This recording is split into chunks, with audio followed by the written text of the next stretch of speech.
44-օրյա պատերազմի ընթացքում զոհվեց մոտավորապես 4000 հայ զինվոր։ Հայաստանը պարտվեց, Արցախը կորցրինք։ Ով է դրա պատասխանատու։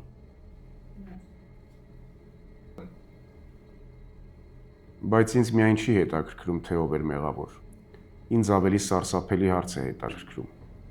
Սա պարտություն էր, թե դավաճանությունների շղթա։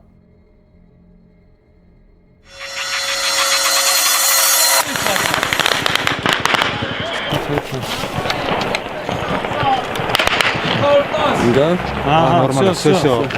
Ура, атас.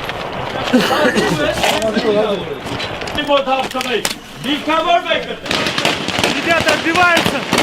Слышишь?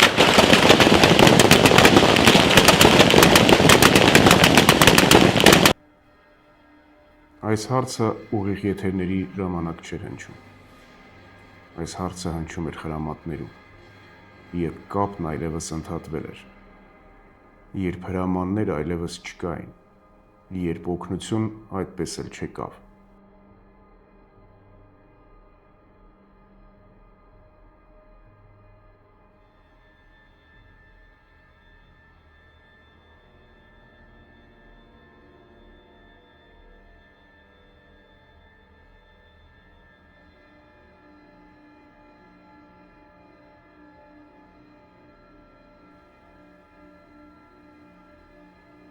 Այսօր ազգի դատաստանի առաջին նիստն է։ Այստեղ չկա ոչ իշխանության, ոչ ընդդիմության դատավոր։ Այստեղ դատավորը դու ես։ Իսկ վերջում կհնչի քո կայացրած դատավճի վրա։ Այսօր մենք հարմար թշնամի չենք փնտրելու, չենք կենտրոնանալու անունների վրա։ Մենք հուզական վերլուծություններ չենք անելու։ Մենք վերլուծելու ենք որոշումների շղթան։ Առաջին առանցքային սխալից մինչև նոյեմբերի 9-ի համաձայնագրի ստորագրում։ Այս թողարկումից հետո շատերը կրկին մեղավորներ կփնտրեն կոնկրետ անձանց մեջ։ Բայց իրականությունն ավելի վտանգավոր է։ Որովհետև եթե դավաճանը մեկն է կամ մի քանիսը, ապա խնդիրը կարելի է լուծել։ Իսկ եթե դավաճանը համակարգն է, ապա խնդիրը դեռ առկա է։ Ես չգիտեմ, թե ինչ էիք մտածում մինչև այս տեսանյութը դիտելը, բայց գիտեմ, որ ավարտից հետո այլ կերպ եք մտածելու։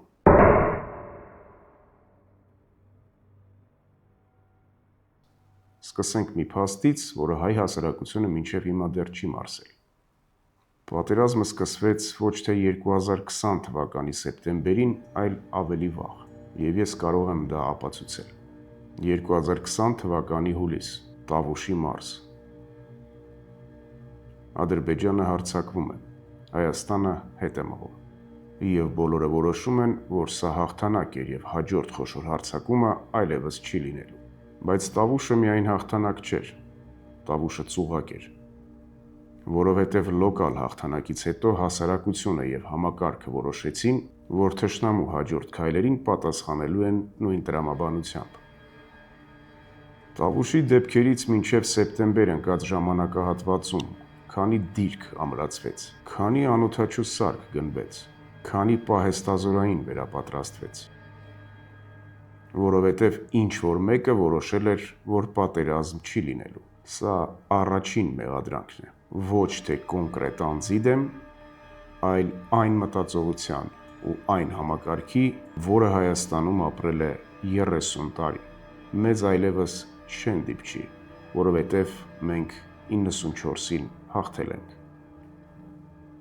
Բայց պատերազմը չեն պարտվում առաջին օրը, պատերազմը պարտվում են շատ ավելի վաղ, երբ թվում է, թե անցյալի հաղթանակները դեռ աշխատում են, այն դեպքում, երբ թշնամին այլ դարաշրջանի պատերազմի է պատրաստվում։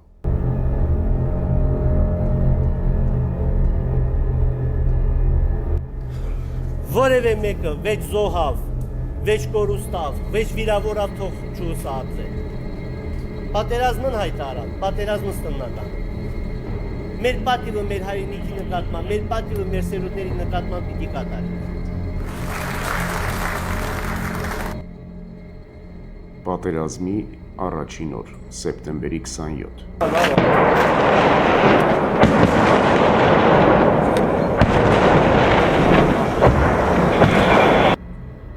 Ադրբեջանը հարձակվում է ճակատի ամբողջ երկայնքով։ Սա սադրանք չէր, սա նախապես պլանավորած գործողություն էր։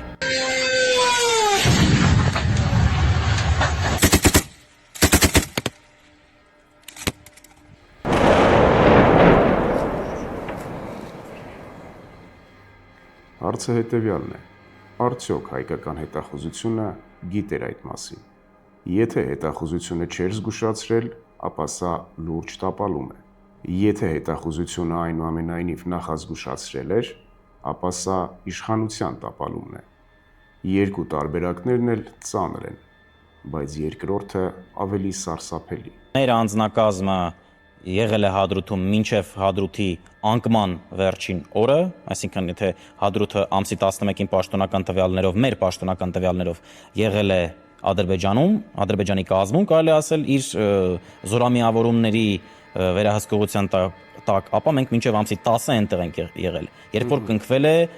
զինադադարը։ Չնայած որ Ալիևը իր հորդորում էր, որ ամսի 9-ին արդեն Հադրութում եղել են ադրբեջանական զորքեր, սակայն այդպես չի եղել։ Մենք ամսի 10-ին այնտեղ ենք եղել։ Հադրութը եւ Շուշին մեկ վայրկյանում չընկան։ Մինչև անկումը որոշումների մի ամբողջ շղթա կար։